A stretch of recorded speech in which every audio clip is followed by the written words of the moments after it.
Welcome to another Wicked Weekend podcast episode. This weekend, I'm joined by no one, a gas. Could it be a solo episode? It is possible. Then here we are. I'm Michael with the myself here. I'm the co-founder of Wicked Publishing.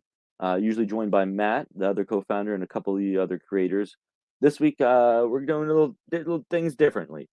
And so I'm mainly coming on. I just want to I want to give some updates about the Jack Irons #4 fulfillment, which is a really big deal that we're working on right now, and talk about some of the other things that we're working on. And then I'm just going to go ahead and create a character for D&D. I'm going to be joining the Fellowship D20 later today at around 3 p.m. Pacific time for an awesome game in Dungeons and Dragons 5e. I've only ever played 3.5 myself, so it'll be interesting to see how that plays out. And I'm not a DM this time, so I just get to sit back and relax and enjoy the game. So yeah, so I appreciate everyone if you're watching this. It's going to be probably a shorter episode, well, depending on how long it takes me to create a character, I guess. But why don't we go ahead and start with some of the cool updates that we've got going on. I'm going to go ahead and pull up the Jack Irons campaign here. So for those of you who aren't familiar, but if you're watching this, I imagine you must be at this point. Jack Iron's Steel Cowboy is a sci-fi Western comic book about a man stuck in time. He's lived thousands of past lives, but it's been cursed to live infinitely in the one he is in now. And he's just trying to find his. I don't know what he's trying to find. If he's trying to find a way back home, that part's unclear. Jack is still on. He's still on his way in his journey. And so, Jack Irons #1 through 4 was a success, obviously, as you can see here. And we're really excited to start fulfilling those books. The books came in from the printer this last week, and we've been starting the shipment process and getting those books out to you fine folks here. And working closely with Cody to make sure that these books are getting to you in good condition and that you guys can be happy with what you get there. So, of course, if you have any issues with receiving your book throughout the process, just let either Cody or I know, and we can go ahead and let you know about what to do about that situation. And so, yes, the books will be arriving to you shortly. We'll be doing them in waves. We don't have a 100% estimate as to when they will be done, but hopefully, as we'll be getting them done pretty quickly. So, optimistically, definitely, I would hope to shoot for the end of the month. We'll have them all out to you guys. And so that'll be pretty exciting to get Jack Irons in the hands of a lot of people there. Oh, looks like we're joined by another creator here. Oh, how's it going, Mike? Oh, pretty good. How's it going? Good, man. I was just doing some solo vamping, how it goes. Have you ever done a Right, solo right. podcast before? I have not. I was trying. I was going to attempt it. Yeah. I was just telling everybody about the Jack Irons fulfillment, how we're starting to get the books out to everybody. Oh, right on, right Hmm on. I hmm got God, it must have been maybe what like maybe a month ago or something. I got the when the campaign was going on, I ordered the digital pack with the first 4 issues in it, Mm-hmm. and I just got that. I want to say like a month and a half ago, something like that. Oh, I don't really? remember Okay. exactly. Yeah, that Yeah, makes sense. yeah, Yeah, yeah. it'll be That was nice to have pretty the. cool. Yeah, it'll be good to have the physical version. Uh, Yeah, I didn't order the physical well, we version. might be able to hook you up with one. You're Wicked family. Yeah. Well, that would be pretty cool. Definitely. Uh, and maybe I'd like to this year if I can. Something I've done in the past is I've sent out at Christmas time. I send out packages with comics that to all the creators, so that you guys Oh can all wow. share in it and Yeah, stuff. that would be pretty cool. Yeah, I'd like to do that again this year if I can. So, um, but yeah, hey, thanks for joining me, man. I was just telling people I was gonna go over the campaign, tell a little bit about what we were doing there, and then start creating my 5e character. Oh, okay. Yeah. Um, Steve had mentioned Revelation Comics hmm had hmm mentioned maybe coming on for a bit to help you with your character, at least in the DM chat. So he might become The DM chat. yeah. So he might be coming on here in a little bit too. Oh, okay, gotcha. Okay, very I nice, guess man. he Yeah, wanted to help you with the character creation and that'd be stuff. nice. I would definitely appreciate that. Yeah, Because I was just gonna look Yeah. up like a quick start guide, you know. Oh, I mean, I could tell you. We actually.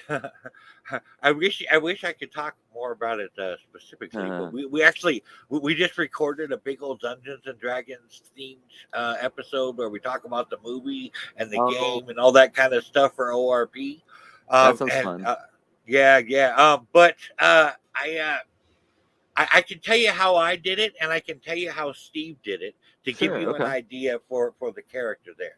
How I did it, like with Bjorn, for instance, with my main character for the main game there. I came up with a concept for what I wanted the character to be, and that was like a Norse Conan the Barbarian. Hmm. And then and then I started looking through the barbarian stuff and the different feats or whatever I could get, and I tried to make things match that particular image that I started out with. Okay. All right, That's a pretty good way to do it. Yeah. but Steve does it actually the reverse way, where Really. he actually looks at the stats and the attributes and Ah. the Yeah. feats, and then builds his character around that. That makes sense. I believe that's how Nem did it with the Call of Cthulhu game we did. Oh yeah, Yeah, okay. he let the stats kind of lead the way. Yeah, yeah, both are valid methods of Interesting. doing it. Okay. Interesting. Well, I I mean, did if have you've an watched, idea of what race I might want to be. oh yeah, Uh-huh. But are there any restrictions on races when you're creating a character? no, Okay. I was kind of thinking maybe the Dragonborn. well, I don't see any issues with it. Uh, there are things to consider though. Oh, really? Okay. For instance, how do you suppose the average citizen in a small town is going to Hmm. react to a dragonborn character just walking around their town? Might be a little scary. Right, right. Steve's Uh-huh. character, Eleutheria, deals with that, and just because she's a drow, Ah, okay. right? Interesting. People Interesting. get uncomfortable with just her being in our group, and they often point her out as why they're not going to help us and that kind of thing. Uh-oh. Damn, that sounds tough. Yeah, Um, yeah, yeah. Well, I mean, some. The problem is that some races, despite the freedom to write them however you want to write them, some races are known to be along a certain alignment. what about Ace? The other one, because I was doing some research on what might be good with a paladin. The other one I thought looked cool was Aesamar. Are you familiar with that one? I'm not familiar with that So one. it's, oh yeah, Oh, if you oh, want to you look it got up it. there. Well, it says Aesamars are humanoids who are descended from angels. They're like a celestial Oh, kind of being. Asimar. Okay, yes. That one, you'll probably have to tech with them with. Okay, because they're That probably pretty powerful, I would imagine. yeah, they would start out pretty powerful there, I would Gotcha. think. Okay, that's fair. Yeah. I mean, it's it's something. I mean, I've never personally never played an angel I character, like but playing weird character races. Yeah, right, right. But yeah. I would imagine that somebody of angelic descent would probably come with some very interesting powers, and actually would make a perfect paladin. But I mean, obviously, you would have to choose I and could be check with. aligned with good. You'd have Oh, to choose a definitely. Yeah. god that was a good god, and Mm. you yourself would have to be aligned that way. Maybe I should And check that with the that would DM then and see what you right, think. right.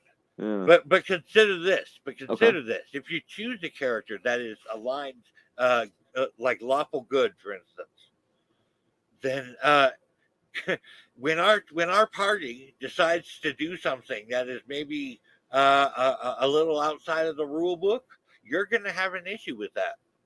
Oh yeah. Yeah. Yeah. That makes sense. I did that once in a Cthulhu game. The one time because I used to DM all the time, but never played. But the one time I played, I was one of my NPC characters, a police officer. And anytime they would try to break the law, I would like make a big fuss about it. Well, like we encountered that in our last Call of Cthulhu game, where my character Jason Myers True. That is could true. not go on, could not. His character just. Yeah, I even had to pull the Padme line. You're going down a road that I can't follow. True. I didn't even catch that at the time. You're Yeah, I mean, right. his character just would not go along with what they were doing, and it almost divided the party. Yeah, that was pretty interesting. That was a good gameplay moment, I thought. Yeah, I thought it Yeah. was too. I Yeah. hadn't been in a situation where my character would have just been so completely against what was going on before. Well, it was so interesting, like seeing the parallels between the first scenario and the second one that we did, because in the first one it was similar, but it was much more low key, and you were able to take control. But in this one, there was just so many people. It's like you were saying, it's like, what, are we just gonna murder everyone? Right? Yeah, so yeah, that was pretty cool. I like the moral dilemma there. That was fun. I think it would be. It's kind of cool, like for I don't know. The contrast in the character there's kind of an arc going on there between that first session and this game.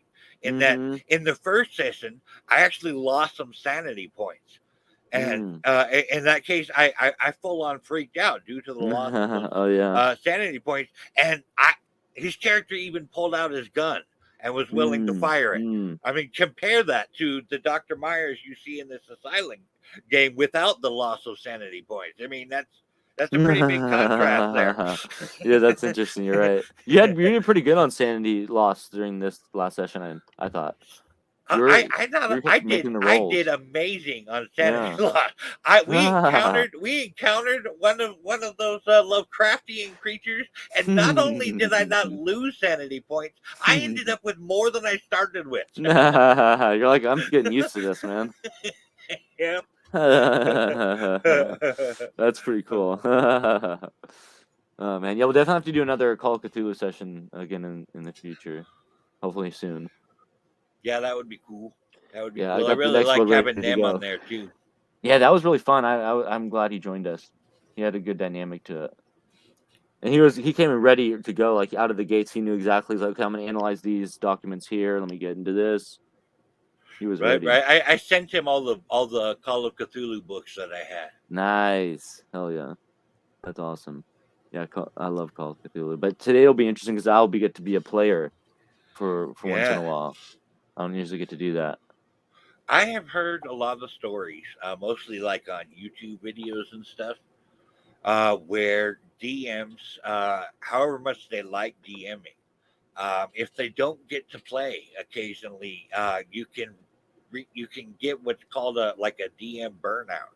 Mm. Where I mean, like when and you know when you're starting to reach it, because that's when the game is coming up, and you have to do your research and set up, and you're dreading doing it. You're not looking forward to the game. Once you get to that point, it's really hard to climb back out of it again. So I Yeah, that's mean, kind of a bummer. yeah. So I mean, just based upon that knowledge, there, I think it's a good idea that you actually get out and get to play once in a while. Yeah, no, that's awesome, man. I appreciate that because you're right. It is kind of like it. After a while, it's like, hey, when's my turn, right? And it's Totally. kind of nice to take a step back because it is a lot of work. I'm sure you know. Uh, Actually, I've never DM'd a game no, before. really, oh, No, I'm shocked. but I have in my teens I attempted to make like my own type of Dungeons and Dragons game, Mm-hmm. and That's cool, so man. I knew that I know just based on that what kind of work can go into just setting up the game. Mm-hmm. So I can imagine what a DM is going through, Oh like yeah. with having to have all the encounters that they're going to come across, like in your head, or know what's going on, or to what about? I mean. we throw Nem for a loop sometimes. Like he has us all set up to do this one thing, thinking this is the way we're gonna go, and then we'll just make a decision that takes us in a I completely love different that. direction, and he has to just kind of, all right, we're doing this on the fly here, and like it. There's a lot that goes into DMing. Oh, I That's love why I those go out of moments. my way to say thank you every time I play a game, because I mean I really think they deserve some appreciation there. Well, I appreciate that as a DM. I do appreciate that, and honestly, one of those are some of my favorite moments when all of a sudden you think when things are gonna go one way, and then they throw you for a loop, and you're like, oh, and then you start have to like improvise, and like it's so much fun. It's like that interactive storytelling that is just so unique to role playing games. It's just Right. so cool. Yeah. I gotta say, when I first got into D&D, it took me a little bit to slide into the role playing aspect. Uh, I, Really? I well, in the sense that I was focused on understanding the mechanics when I first started, Totally. and That makes sense. so I didn't really. I mean, I role played, but it wasn't really that good. It was really like I don't know, Surface level. surface level kind of stuff. Mm-hmm. Yeah, Mm-hmm. and I didn't really slide into my character and really start figuring him out for myself until, I mean, several sessions into the That's game. interesting. Yeah. Yeah. I have to consider that. Yeah. I think Call of Cthulhu has helped me become a better role playing player because of it is very role play heavy. Oh yeah. So that's been fun to kind of get back. So maybe I can bring some of those skills I've learned over to D&D now. Oh yeah. Oh yeah. That But, because our group is can get very role play heavy ones at times. I mean, we will sometimes we have been known to sit and have philosophical or moral debates about whether or not things should or should not be for 20 minutes. hmm. We'll because like there's like recently there was this whole decision about like we're playing Princes of the Apocalypse, and we're trying to, I mean, basically, literally, I mean, it's right in the name there. We're trying to end the apocalypse. We're talking Damn. about saving all of Faerun here, and one of our party members kind of lost sight of the bigger picture to focus on saving just a small group of people for a bit, and we ended up having this whole discussion for quite a while, not just in that episode, but even in the following episode about what kind of decisions we're going to be making, and whether or not that was the right decision, and we just started discussing the whole aspects of whether or not we're a big picture group or a little picture group, and I mean, and all in character, of course. So I mean, it just I'm just saying, be prepared. We can get into some shit. Hmm. Yeah, that sounds like a good time, man. Yeah, I yeah, very role play heavy. I'll have to see what I still don't know what race I'm trying to see if Nem I messaged him in the chat, but I'm not sure if he saw it. Let me see if I can DM him. Let me. What what I DM'd him earlier, and I haven't got a response back from uh him. maybe he's not on right now. Yeah. Plus, I don't know if this affects him or not.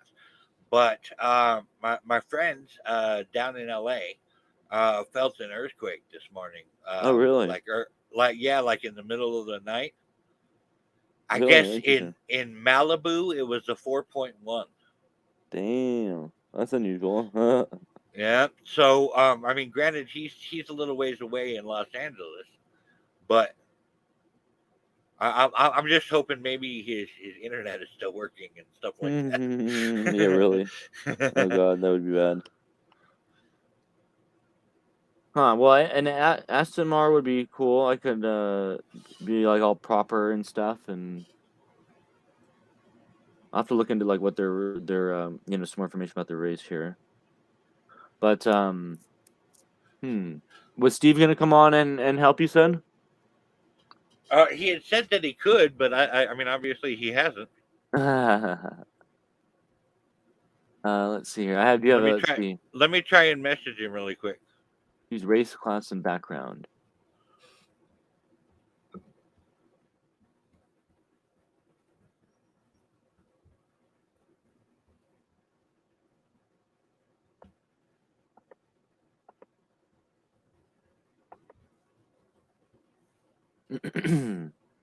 How are you going at this? Are you doing it with the stats first and then the character, or the character first and then the stats? Oh wow. I guess I'll go with the stats first. Okay. And then let them. I have not personally done that before. I'm going to see if I can try and get Steve to come on for a minute to help Okay. you with that, because that's how he does his character. Gotcha. Yeah. I Oh, had how the would you do it idea your of way? either one works. Well, do you like add points specifically, or how does it work? Well, I get an idea of the character himself, like uh, what like his personality, how his aspirations, a little bit of his background, that kind of stuff, and then I look at the stats, like for instance with my Bjorn character, he was obviously going to be a barbarian, right? Because with the Conan thing. So what I did was I tried to apply Norse stuff to the barbarian thing, and so I did that. I did that kind of creatively, but then I I had to imagine being raised by the Uthgard, but not being one of the Uthgard, because that was one of the things I had thought of for the character there. But then I see once I had a picture of who I thought Bjorn was going to be, then I just looked through barbarian stats and tried to find things that applied to him specifically. Like, for instance, I chose the bear totem because I chose the bear totem. But check it out. Did you know the name Bjorn is actually Norse for bear? Oh, really? Yeah. Oh, that's fun. I like that. Yeah. So I mean, that's how I did it. I really had an idea of who he was going to be before, and then I just tried to apply what stats I could to fit that, and where I couldn't get it to work like I wanted to, I just kind of changed things a little bit to fit with the stats. Does Okay. that make sense? Yeah, that totally makes sense. Okay. Well.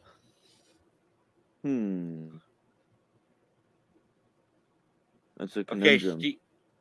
Steve says that he might be on for a bit. He's getting an early dinner ready, but after that he can come on Okay. for a few if need be. So then that means I should probably look up a guide.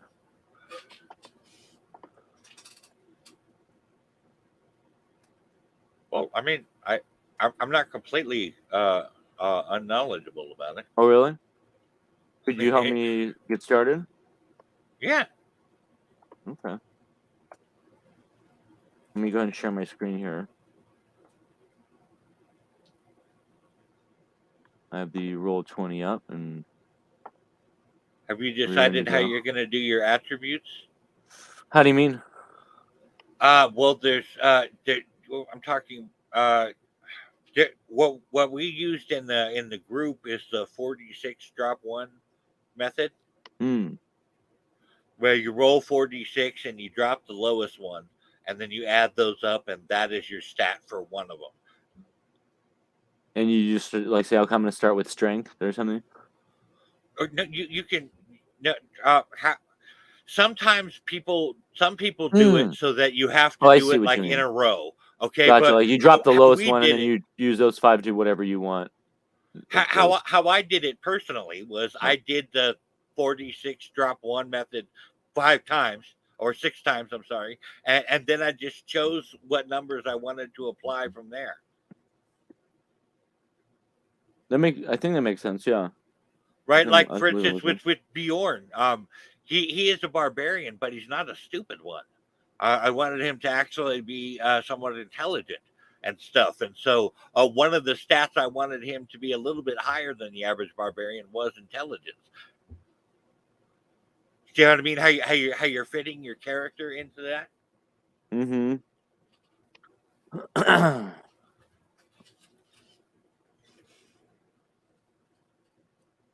Interesting. But I mean, what do you know? What it'd probably be better to start with a class. What kind of Well, class I'm would an, you want I'm to I'm start a with? I'm a paladin. You're a paladin. All right. Uh-huh. So there are certain races that tend to work better with that. But I mean, like you're obviously not limited to them. For instance, like elves make really good paladins. Elves are both good at fighting and at magic casting, and that is exactly a paladin. Interesting. Probably I wouldn't want don't. to go elf. Well, I mean, like I said, you can. I'm just trying to give you an idea of things to look for. Well, I mean, I'm just essentially I'm just waiting on the DM's approval at this point for my race. Well, I mean, I would pick a backup. Oh, really? I, Okay. I'm not Dragonborn, positive I about, guess, would be my, but that's my first choice. right. Right. I don't know how. I would say you're better off getting a dragonborn character than an Asimar. Really? Well, I mean, I'm just guessing. How come? Um, I've only seen an angel in play in one game, and it was somebody else's game, and I was watching, and the angel was pretty OP. But if I'm a level one, maybe would that maybe they were just a higher level, perhaps. I'm that could have very well been it. You know, but I just think it would be really fun. Is all. It definitely could be for sure. I got a picture for it already. Let me see if I can pull it up here.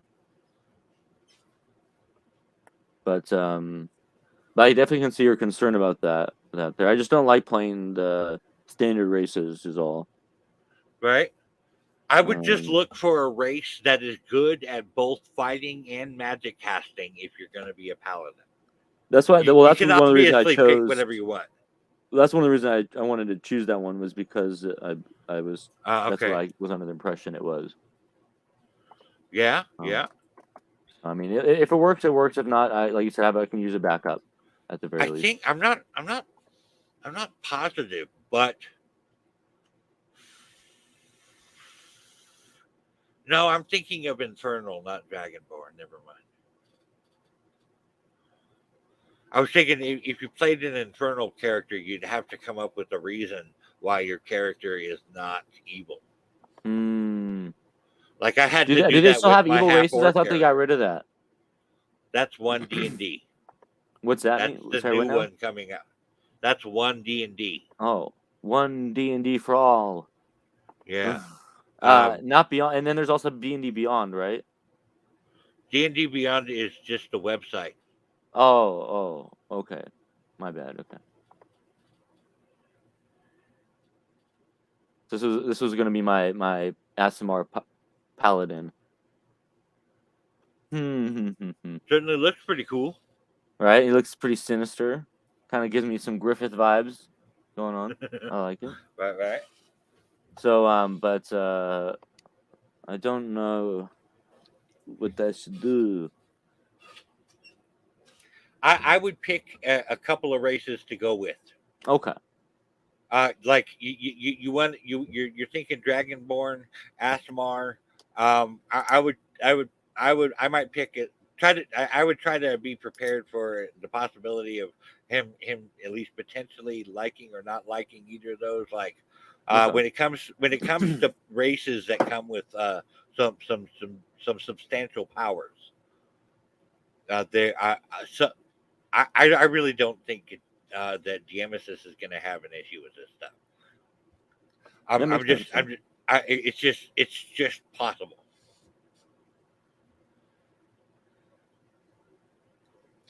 So what should I start with the stats then? Well,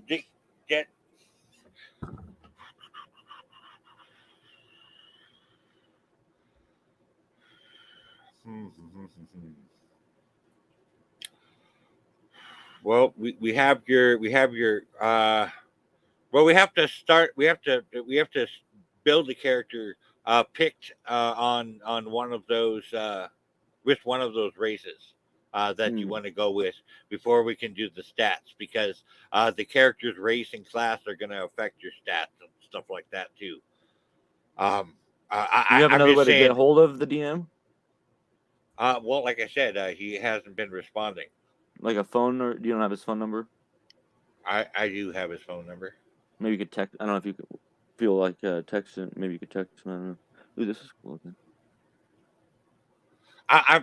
The thing I was saying about with being prepared for the other ones is just have ideas in mind on how you can work it into a different race if that comes up. That's all I'm saying. Does that make sense? So I think so. Yeah. Um. So what about? Here's another one I could do. Let's see. Uh. You said because I'll so hmm, um the backup will be the Dragonborn then, Okay. I guess. And then Maybe I'm here we going go. too broad strokes with this. I'm trying to picture it Paladin, from. Dragonborn Paladin. Boom. I guess I'm trying to. I'm attempting to kind of show you about the game itself and not specifically for our session coming up. I, but maybe it might help if I focus what I'm trying to tell you on that. I'm not sure I understand, but maybe. I mean, I've been trying to like you said, you hadn't played 5e before, so Right, I've only I've been played 3.5. right. I just been trying to indoctrinate you into the concept of how we're playing the game broadly rather than specifically for this game. And I think I might be saying too much and cluttering up what I'm trying to say. Hmm. Okay. That's fair, man. But Dragonborn, you got to look up the things involved. Look up the in the player's handbook there, or and find out what attributes come with being a Dragonborn. Like some of them get pluses or minuses to certain stats. Some of them automatically come with bonuses or something like that. So I would check those out and then roll for your stats, because that way, like, I mean, what if you put a higher number in one stat because you want that one higher, but then it turns out you would have gotten a bonus in that stat anyway, and you could have put that somewhere else. You see what I'm saying? I think so, yeah. Okay, well, let me see here. So I went on to D&D Beyond. They said they had Okay. this character builder, so maybe I could use this Oh, right here. well, Do a quick build or a standard build, maybe. I mean that. Yes, I mean that works, but you're going to have to basically transfer that information over to That's your okay. roll 20, and it also bear in mind that on D&D Beyond, Beginner. it only gives you the options to do the things of the books that you have purchased. Hmm. It's a little confusing, but Well, I so you're mean, saying I'm saying that it sells all of the books digitally on there. So it has some very base level options it will give you building a character without an account or books on the account. So I'm just using your character this way is going to be limiting I on just D don't and know D what Beyond. I don't have the guy. I don't have the manual, and Well, hold on. Let me see something here.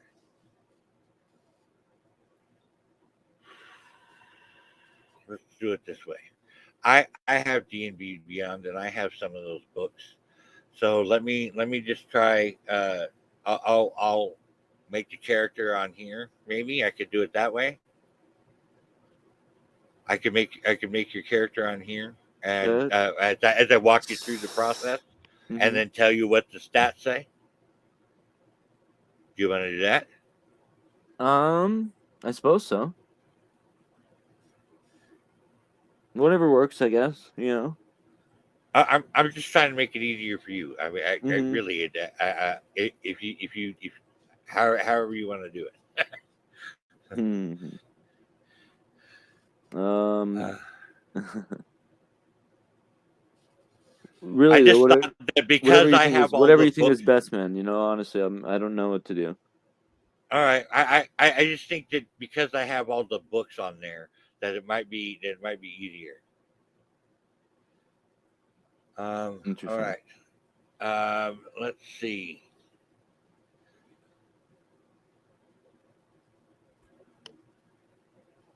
So I should let me get off this page then.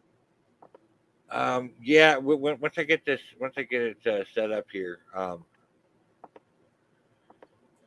then we'll share my screen, and then you can see what I'm doing.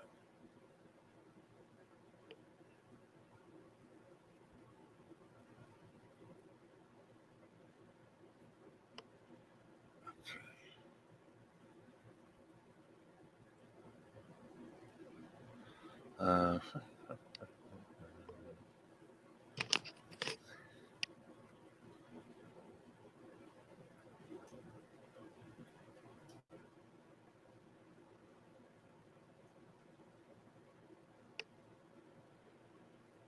okay. Looks like some things have changed since I've been on here last. Hmm. Okay. It's asking me to delete characters because I don't have a subscription anymore. Huh. That's weird. Huh. Guess they, you know. Huh. Hold on.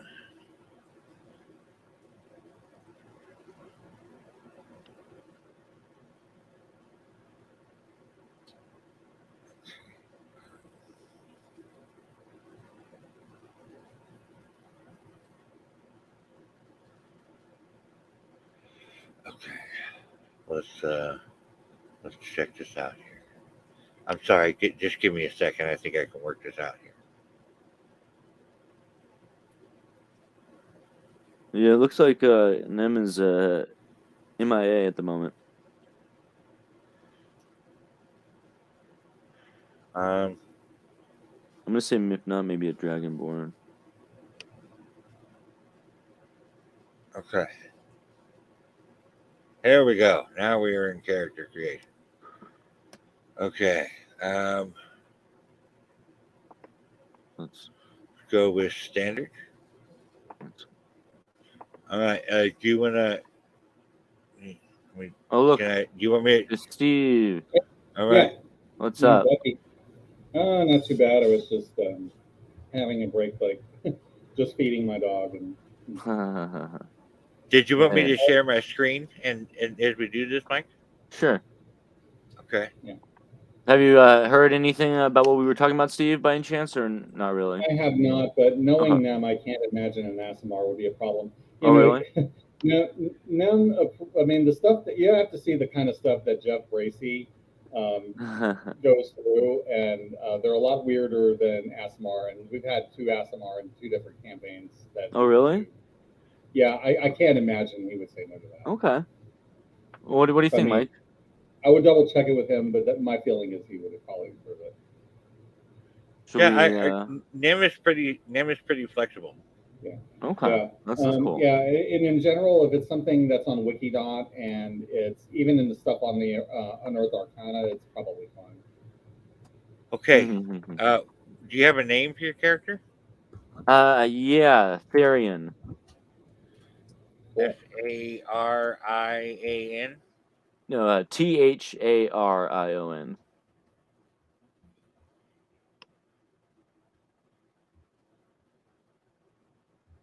All right. Thariln. No, R. No, Ion. Sorry.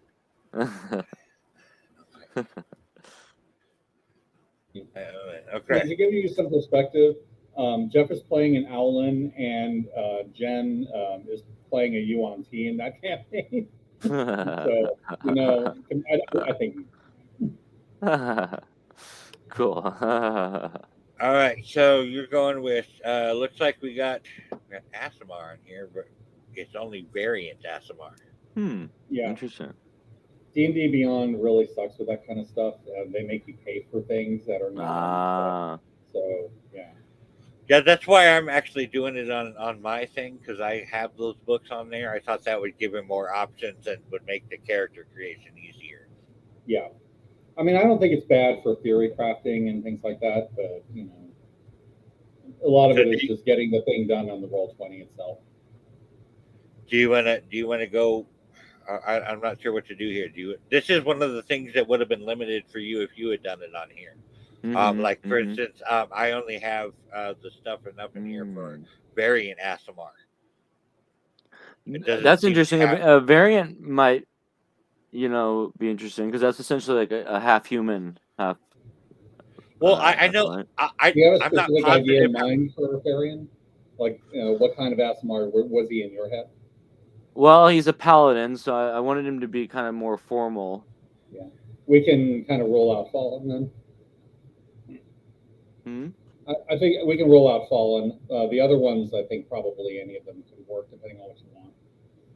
I know that choosing a variant human actually gave me advantages over being a regular human. It does, because you get free feet. So maybe it might just be a better Asimar. It'd be cool, and it says it does. It's like you still have celestial blood, so you don't have humanoid blood. That's kind of. Do you want to go with variant Asimar then? Let's see what Roll20. I mean, what Wikid says about that. Yeah, that could be a possibility. That could be fun to roleplay, like someone who maybe I don't even know, or I wonder what that would look like. What would you look like as a? There's a picture of it right there. Only whatever you want. Oh yeah. More humanoid. As long as it's like generally angelic looking. Interesting.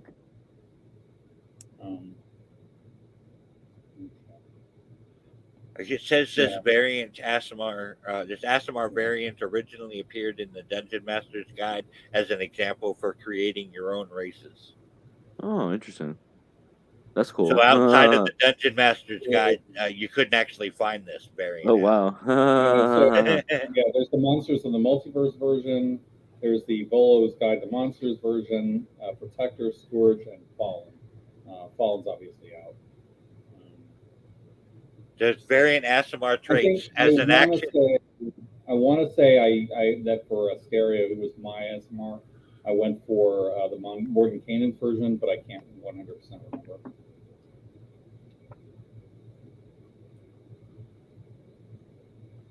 So, Mike, so you think that's a good one then? I do, yeah. Okay, I'm down then. Okay. Yeah, I don't see why that would be a problem. And there could be a fun like role play, like, oh, I don't know who my parents are, like it's a mystery. How do Says Asimar are placed in the world to serve as guardians of law and good. Their patrons expect them to strike at evil, lead by example, and further the cause of justice. Whereas tieflings have fiendish blood in their veins, Asimar are the descendants of celestial beings. These folks generally appear as glorious humans with lustrous hair, flawless skin, and piercing eyes. Asimars often attempt to pass as humans in order to right wrongs or defend goodness on the material plane without drawing undue attention to their celestial heritage. They strive to fit into society, although they usually rise to the top, becoming revered leaders and honorable heroes. Your racial traits include healing hands, dark vision, celestial resistance, and celestial legacy. Dope. The way I played Asteria was that I actually did some research and I found out that there was actually a family line in Waterdeep that was descended from Asimar. and weirdly enough, the name was very similar to what I was thinking. So Really? yeah, I'll just kind of go ahead with that. So yeah, I mean, it doesn't necessarily have to be a direct connection from a god. You may not know who your divine ancestor was, or you might. It's up to you. Yeah. You, Well, I Yeah, mean, that's pretty cool. the human half gives you a lot of flexibility in how to role play. okay. Let's see. Languages. You can speak, read, and write Common and Celestial. Ability score increase. Your wisdom score increases by 1, and your charisma score increases by 2.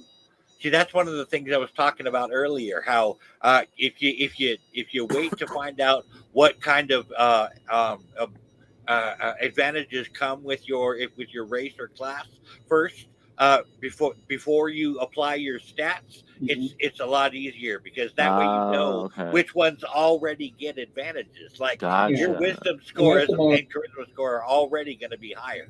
yeah, Hell and yeah. Asimov are very fit very well with Paladin, with the 2+2 charisma, and Paladin's charisma class. I mean, that's a great fit. Excellent. All right. Size. Asimar are built like well proportioned humans. Hmm. Your size is medium. Fair. Fair enough, yeah. Speed.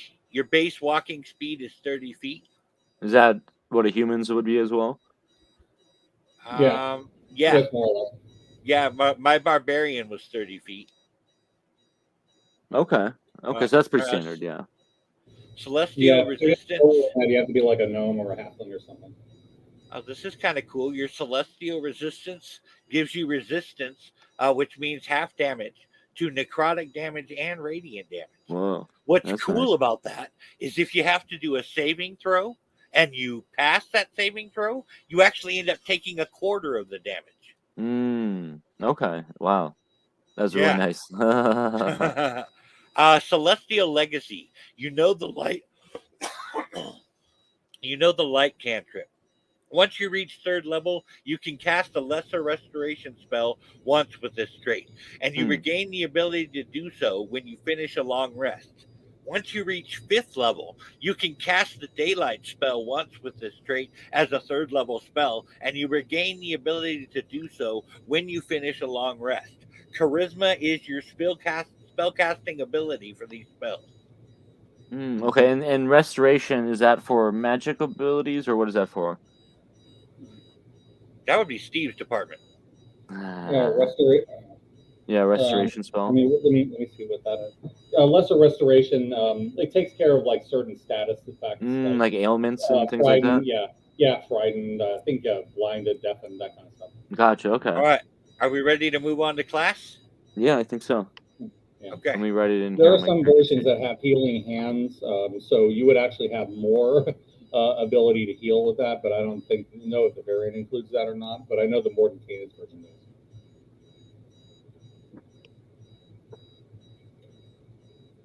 All Let me know right. when you're ready, Mike. Oh, I am ready, yeah. Okay.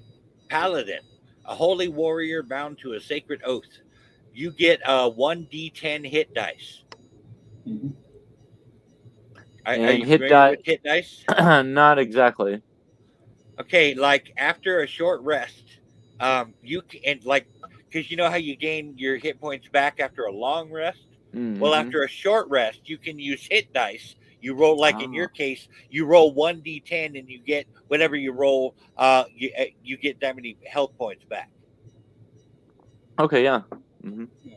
All right, and now Yeah. check this out. This might give you an extra bonus. I haven't played a paladin before, but I'm just reading this here.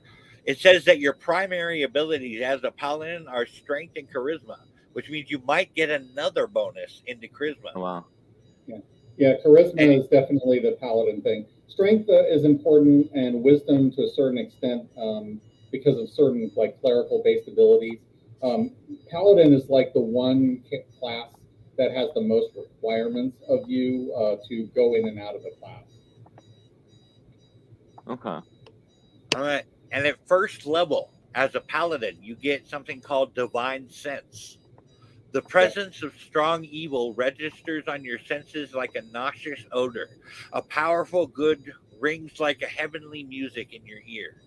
As an action, you can open your awareness to detect such forces.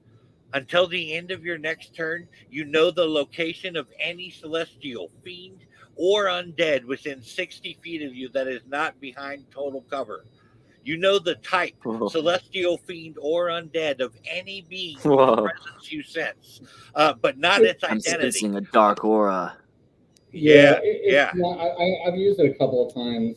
It's not really that great. Oh, it sounds cool in theory. It sounds cool in theory. In practice, the problem is that it's very short range, and when you see, you're going to see them before they come that close to you. And also, what about behind? it Could doesn't it work? work past like walls and things like that. Oh fuck! I was gonna say, could I see through a door on the other side?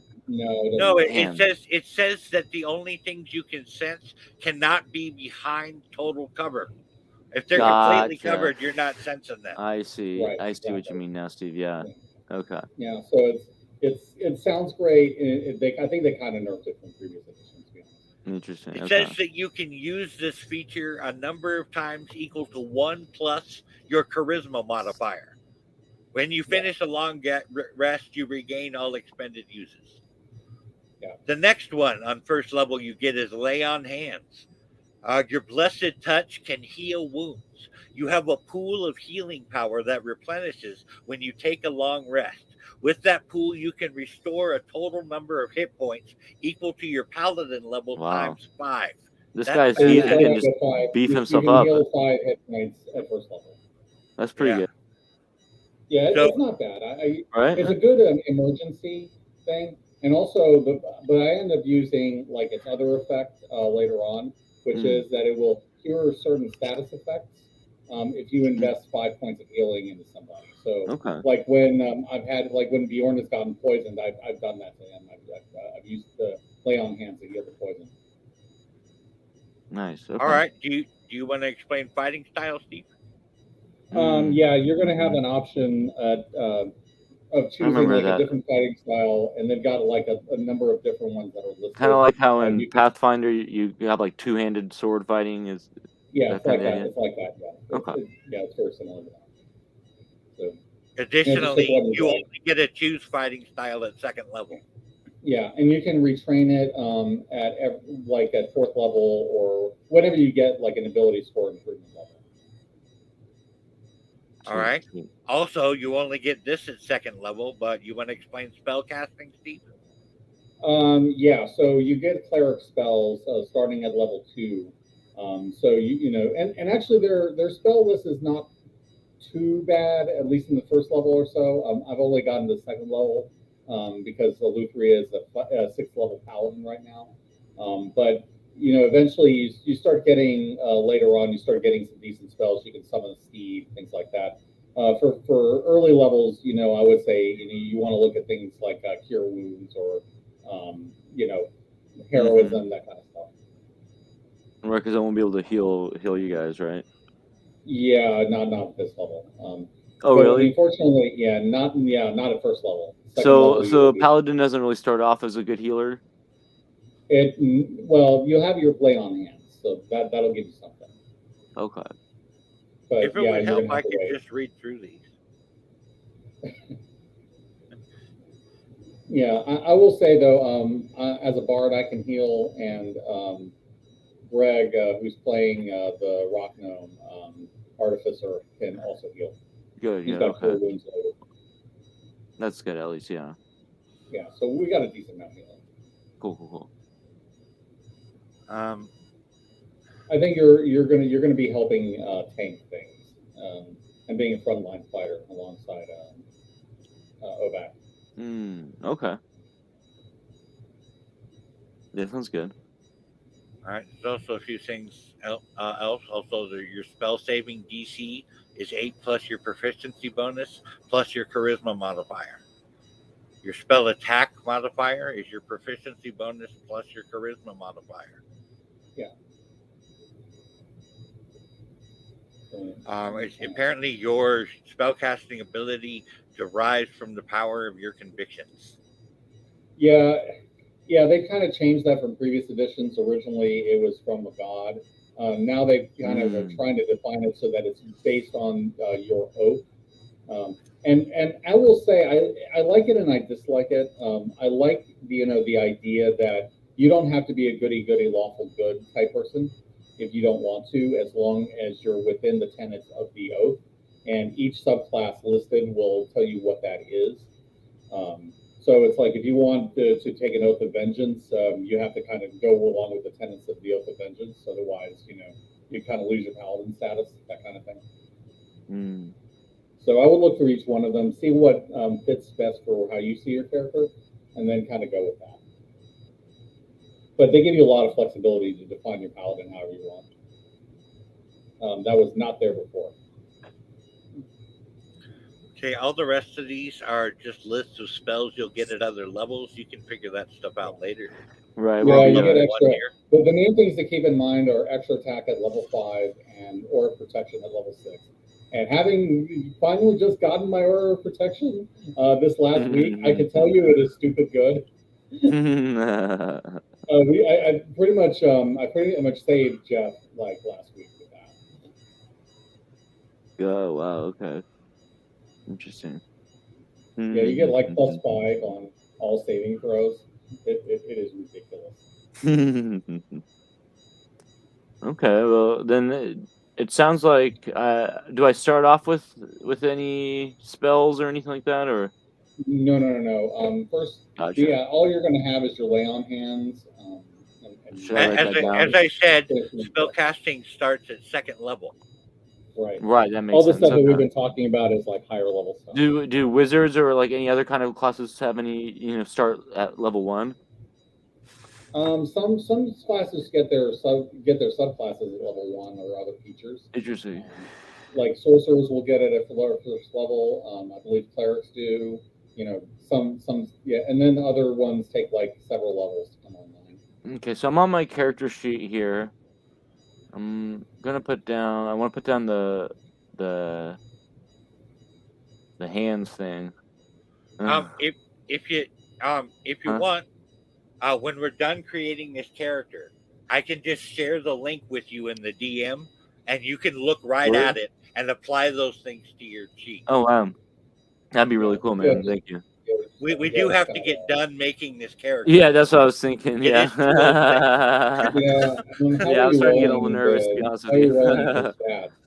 Huh? What was that, Steve? How are you going to be rolling his stats? Yeah, 46 drop 1. Yeah, so you're yeah. going to want to have to do that in the roll 20.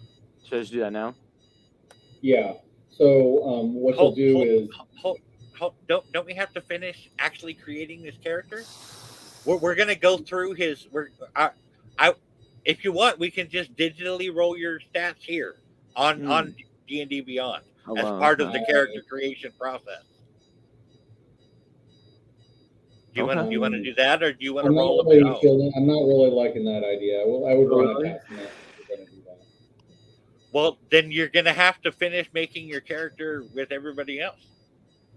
As far as I know, I mean, did anybody else just roll at home for their characters, or did they? I don't mind. I don't think it's a problem as long as you actually roll the numbers on roll 20.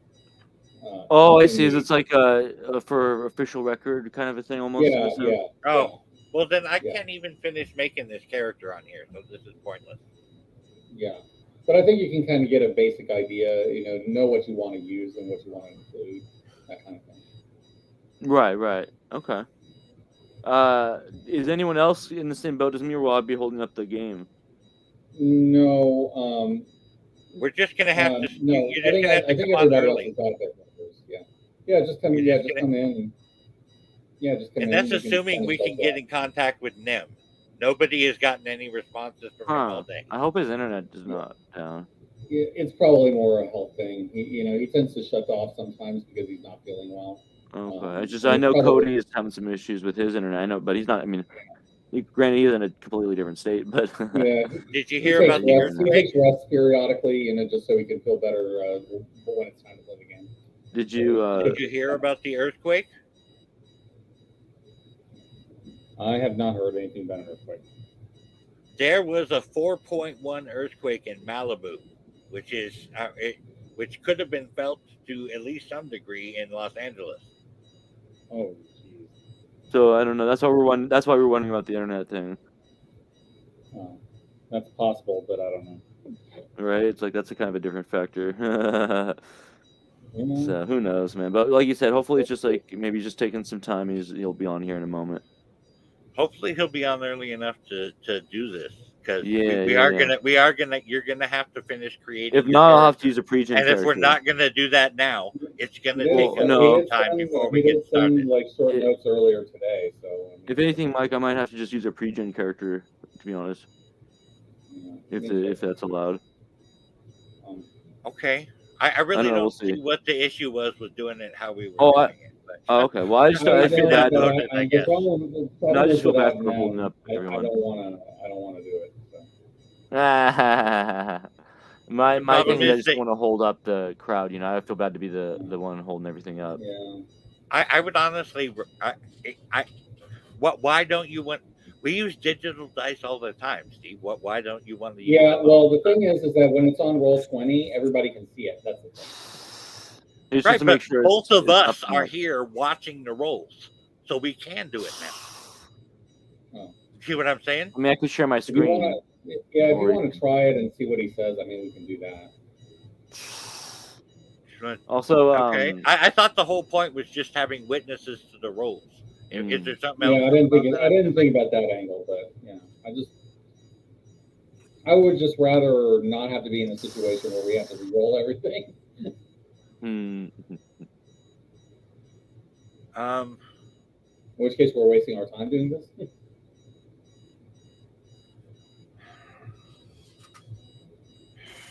Well, if we wait till the game started and everybody's there, this is going to eat into about a half hour, 45 minutes of our getting started.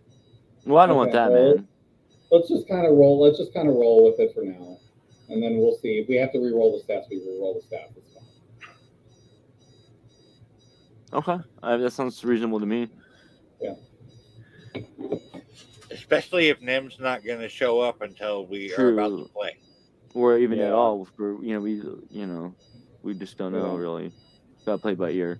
So yeah, let's just proceed. I can share the screen so everyone can see my rolls. Share screen. Well, no. No. If we're going to be doing it on D&D Beyond, I'm the one in control of it. It's my account that has. Oh, you wanted to D&D Beyond? I thought you wanted me to roll on Roll20. Sorry, I got confused. The whole point in doing it on D&D Beyond is because it adds all the stats and pluses. Can you see the rolls though, or is it hidden? Well, you can. Have either of you ever used D&D Beyond before? No, not me. Have you used it, Steve? I've used it somewhat. I prefer using Roll20, to be honest, because it's like the problem with the D&D Beyond is that you have to pay in order to get all the features that you want if you want to get outside of the official basic stuff. Which is exactly why we're using my account. I have all of those books on there. Okay. I mean, I do see both your points. Yeah. So I'm kind of neutral on this personally. Okay. So what do we want to do then? Well, I got to go back. I got to go back and load up the character. Hold on. Oh no. Okay. Yeah. I do like how Roll20, like when you roll, you can actually see every lays it all out, the math and everything's like right there in front of you. It's very transparent. Yeah, I mean, it's very good if you want to see like what each level does for you. It does have that advantage if you have all the things that you want for it. Mm-hmm. It's just very heavy with microtransactions. Right. Yeah. Which is that's you find that a lot these days, I guess. Yeah. Well, I mean, either the people running WotC now, or people that used to work for Microsoft and things like that. Oh, the kings of microtransactions. Yeah. That's fair. Yeah. Let me know when you guys are ready. What do we Maybe you guys do? Yeah, what are we doing? I thought we were making the character on D&D Beyond. Did I Do miss you want me something? to? I thought we were gonna. So you need to share your screen then, I think, right? I do. I just you guys were on a different tangent there Oh for a no, minute. we're just killing time. Is No, all. I was waiting on you. Oh, Yeah. okay. Okay. So now we are at the paladin. We've added your class paladin. So hit points. Your hit points are 1d10 plus your paladin level. Which is 1, right? Is that right? I'm sorry, your hit dice are 1d10 plus your paladin level. Your hit points at first level are 10 plus your constitution modifier. Right. Yeah, that sounds right. And if you're gonna be doing some tanking at all, you're probably gonna want to make constitution not your dump stat, if you know what I mean. I get that charisma is your big thing and wisdom, but you're gonna want constitution. Intelligence is probably where you can most afford to sacrifice as a paladin. I did that. I think with Eleutheria, her intelligence is her lowest stat. Oh wow. Okay. Okay. You have 2 proficiencies that you can choose from here. Okay. First, choose between athletics, insight, intimidation, medicine, persuasion, or religion. Oh wow. Well, athletics seems like a no-brainer, I think, right? Because you want me to be a Athletics will help you frontline. athletics will help you as a fighter. However, as a paladin, religion kind of makes sense, knowing a bit of history in It it. does. So Yeah. maybe That athletics can and be. I mean, but religion. whatever. I I don't think think we got either the same Eldon or I list for have both that. choices. Wait, what's he? I'm saying, yeah, I was saying that I don't think anybody else in the group has religion, so that would be a good thing to have. Okay, we're going with athletics then and religion. Yeah, I think that sounds good. Okay. And now divine sense first level. We already got that one. Lay on hands first level. Nice. Okay, and we're not multi-classing. So next, Definitely ability not. scores. We are going manual rolls. Manual roll. Yes. Okay. Autobots, And roll out. are you seeing the screen here? I am. All right. Now what I'm going to do is I'm going to hit Okay. each one of these roll buttons, and Oh it's going wow. to come up with a roll number, and then Cool. you choose where you want to put those numbers on your stats. Oh wow. Okay. Okay. Mm-hmm. Rolling the first one. We got 13. It got a 6, a 4, 3, and a 2. Rolling the next one. We got a 6. Ooh, that's a dump stat number. Third one, we got a 13 again. Then we'll probably tell you to re-roll. Hey, Deb's in the game. Yeah. Does he have the link for the StreamYard? We could invite him in here. Here, I'll go send it to him.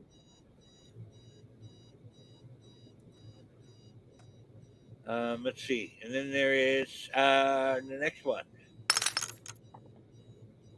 12 on that one. And then 14. So 14 is your highest. But actually, you didn't do too bad there. You didn't roll any like super high numbers. But for first level, these are decent scores. 14 and 2 13s is not bad for your high ones.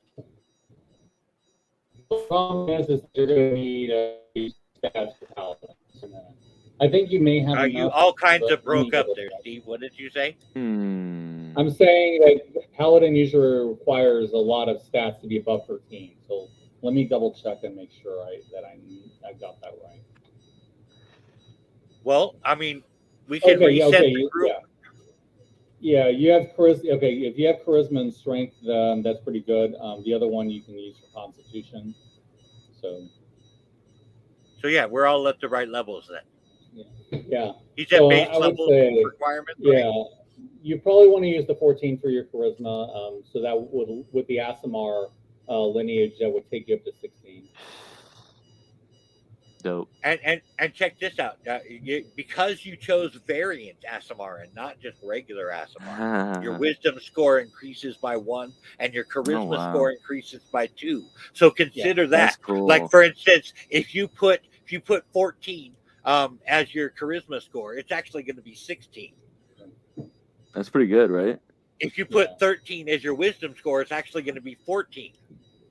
Yeah. Do you know what I mean? So you can Mhm. apply those however you want to put them on there. Yeah. DM in the house.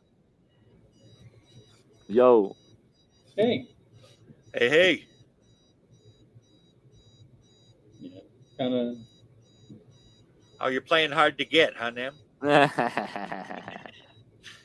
So you want to pick these? Pick where you want your numbers. I was just thinking, let's see, what are some of the most important stats I should think about? Charisma, wisdom, and constitution are going to be the main ones you want your big ones in. Yeah. What will those help me do? Those are the ones. The constitution is going to give you the ability to be a partial tank, which is part of the point of a paladin. Mm-hmm. And the wisdom and the charisma scores are going to directly affect how your spellcasting ability. What about strength? And Does you're that going to need factor in? strength in order to make decent hits. Yeah. And and you have to have it above a 13 or above. So And you're going to have to use one of your D8 on strength. And don't forget your charisma is already getting a +2 to whatever number you put in there, and your wisdom is getting a +1. Yeah. And if you want to kind of move around some of your numbers, so so that the charisma will go up, and thereby meet the stats requirements, I don't see one.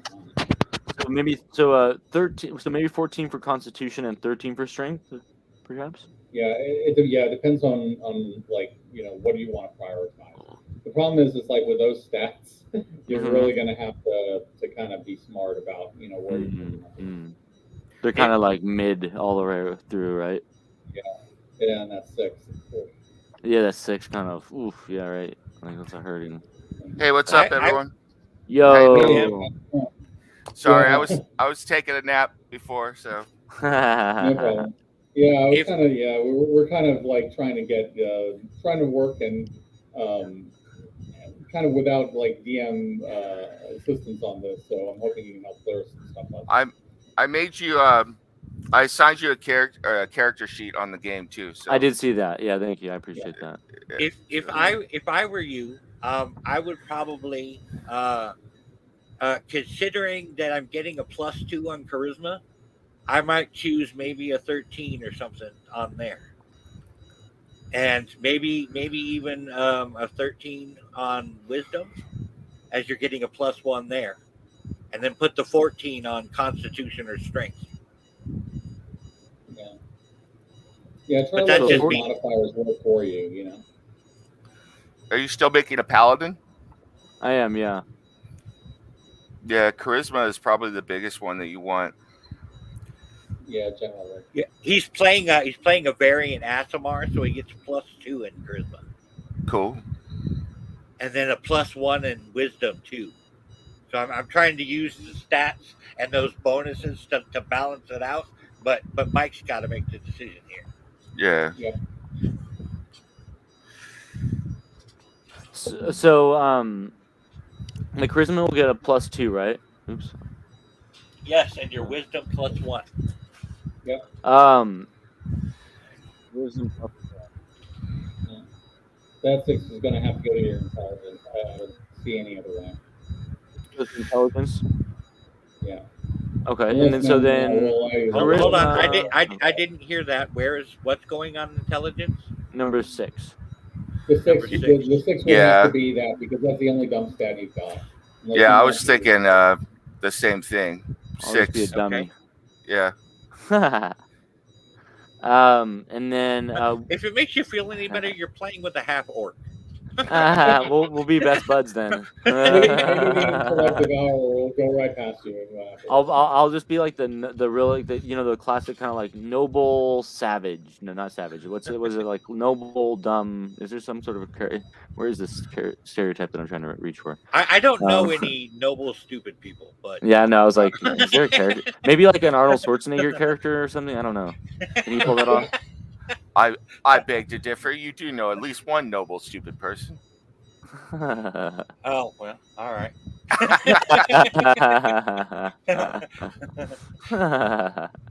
All right, to be so- fair, his intelligence is 15. Oops, I forgot to say my name. Can I change it in the game? We are running out of time here, people. Oh, sorry. It is 2:24. Game starts. So what do we need to do? Oh, I need to 36 choose right. minutes. Okay. All right. So Yeah, and for gonna since I'm have getting to plus take 2 on out the charisma, dog before we get started. So. I was thinking that we'll put that 11 to charisma since that'll bump it up to 13. Okay. Constitution 14, strength 13.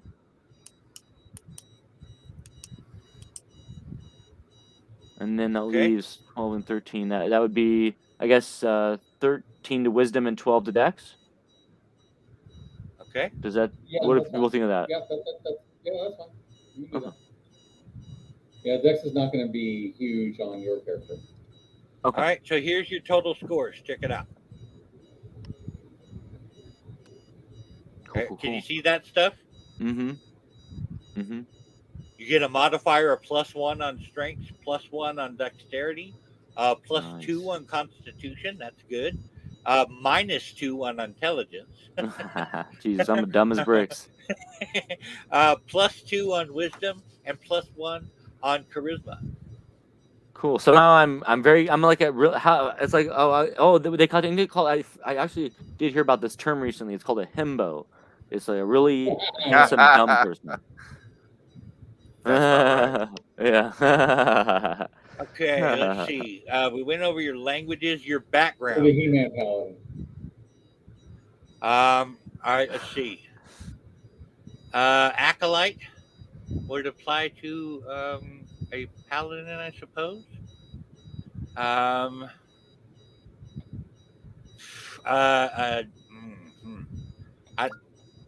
Let's see. Paladin. Let's see. Wow. Knight of the Order, perhaps? Could that be a paladin background? Yes. Okay. Yeah, noble could work. Knight of the Order could be one. Yeah, sure. Absolutely. Knight of the Order, that's like just what it sounds Yeah. like, I guess. I believe so. I'm going to go and check, but I believe that's what it is. Okay, I mean that sounds like a cool I one. might have used. I don't know if I used that for Olithria or not.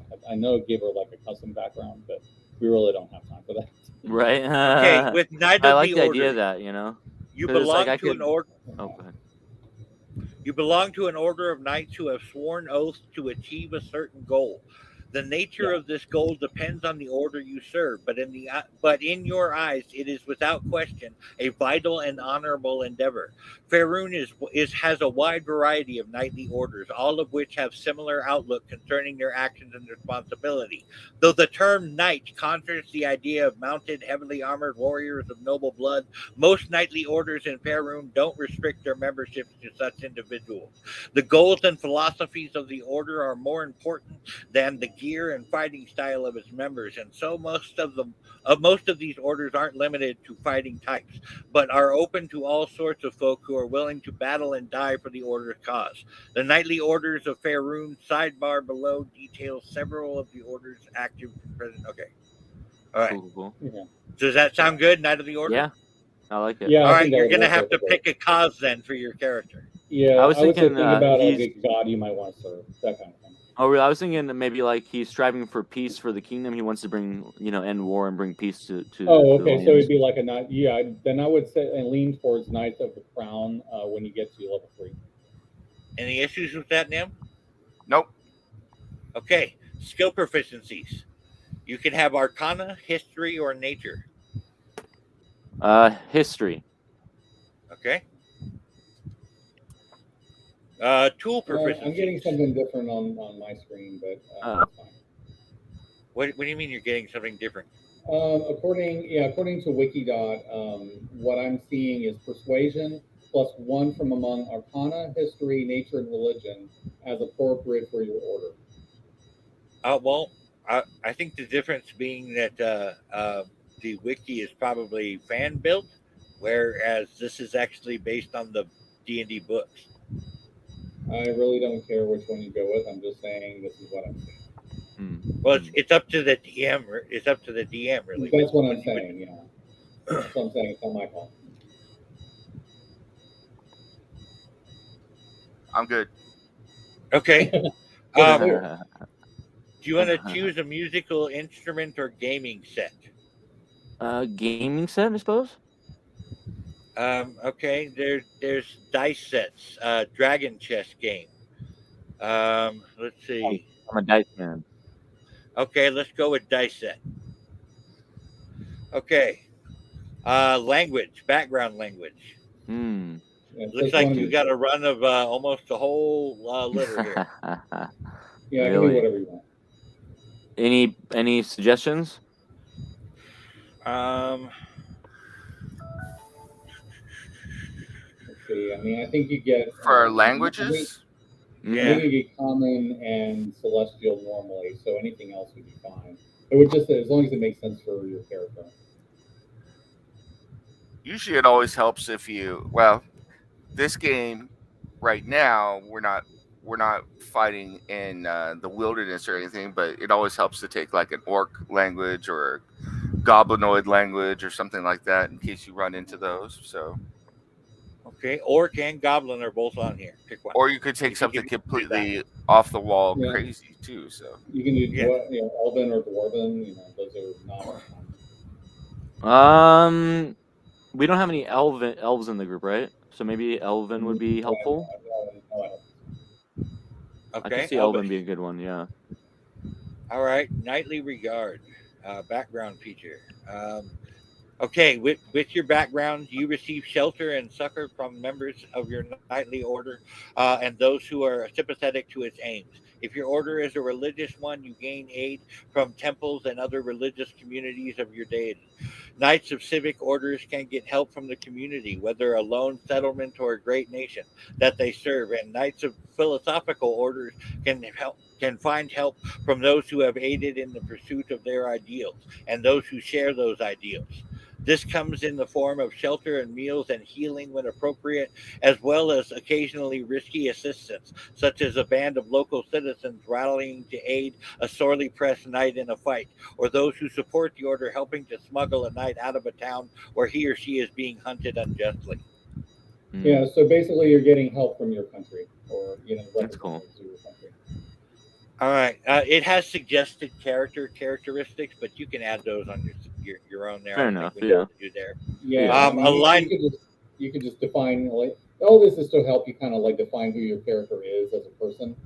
You can kind of do that during play and then add stuff later, and you can change it to whatever you want later. All right. Alignment. Lawful good, I'm assuming. Oh, definitely. I think it has to be right. Yep. No, Uh, no, it depends on how you. I mean, I would I say believe. definitely lawful. according to I would, according to the racial trait of Sorry, Steve. Asimars, they have to be lawful good. Yeah, that's what I was gonna say. I think that's what I was gonna say as well. I read that. let me check that. Mhm. Doesn't sound right. It You said can for choose your various. faith label, I guess, later. Mm-hmm. What kind of lifestyle do you have? There is wretched, squalid, Yeah. poor, modest, comfortable, wealthy, and aristocratic. I would say modest, Modest. not wretched. Okay. That's for sure. Jeez. And now you're one of us. One of us. One of us.